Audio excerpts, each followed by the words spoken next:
নমস্কার।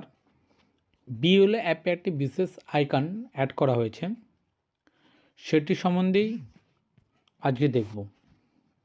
সবার প্রথম স্পেশাল ইন্টেনসিভ ডিভিশন SIR এই অপশানের উপর টাচ করলাম। এখানে সিলেক্ট ল্যাঙ্গুয়েজ, যে কোনো একটা ল্যাঙ্গুয়েজ সিলেক্ট করে সাবমিট করলাম। সাবমিট করার পর দেখুন একটা নতুন আইকন অ্যাড করেছে, EF ড্যাশবোর্ড। এই যে EF ড্যাশবোর্ড আইকনটি যেটা অ্যাড হয়েছে, এখানের মধ্যে আমি SIR রিলেটেড সমস্ত রিপোর্ট এখান থেকে পেয়ে যাব। তো চলুন প্রথম EF ড্যাশবোর্ডের উপর টাচ করলাম। এখান থেকে দেখুন আমি দেখতে পাচ্ছি EF ডিস্ট্রিবিউশন ট্র্যাকার, অর্থাৎ আমি যে EF ডিস্ট্রিবিউট করেছি সমস্ত ট্র্যাকিংটা এইখান থেকে দেখতে পাচ্ছি। টোটাল EF কত আমি দিয়েছি, EF ডিস্ট্রিবিউটেড বাই BLO কতজনকে দিয়েছি, কতজনকে দিইনি, EF not distributed, EF marked uncollected.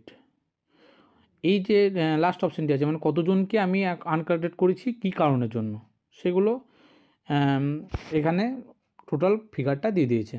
নিচে যাচ্ছে দেখুন EF ডিজিটাইজেশন ট্র্যাকার, যেগুলো BLO অ্যাপ থেকে আপনারা এন্ট্রি করছেন তার রিপোর্টটা কিন্তু এখান থেকে পেয়ে যাবেন। যেমন EF ডিজিটাইজ অ্যান্ড ভেরিফাইড, কতজন ব্যক্তির আপনারা এন্ট্রি করেছেন এবং ভেরিফাইড করেছেন। EF নট ডিজিটাইজ, অর্থাৎ কতজন ব্যক্তি আপনাদের এখনও ডিজিটাইজ করতে পেন্ডিং আছে।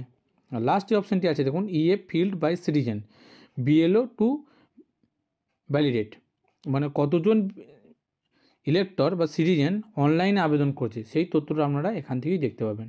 এটাই BLO অ্যাপে নতুন আইকনের ফিচার্সগুলো দিয়েছে।